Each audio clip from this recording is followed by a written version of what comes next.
Finally আপার কাচুরা lake চলে আসছি 10 minute হাঁটার পরে। এই লেকটা সম্পর্কে একটু বলি। এই লেকটা হচ্ছে 1.5 কিলোমিটার লম্বা এবং 80 ফিটের মতো এটা ডেপথ আছে।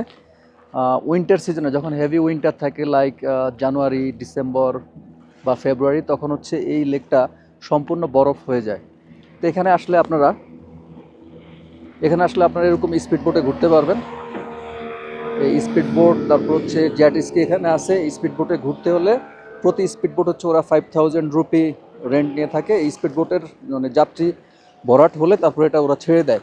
তো এখানে পার পার্সন আপনার হয়তো মানে রিজার্ভ করে নিতে পারবেন, কিন্তু পুরো বোট হচ্ছে 5000, তারা এই 1 কিলো ঘুরিয়ে আবার নিয়ে আসবে। তো এখানে আশেপাশে খুব সুন্দর বসার এরিয়া আছে।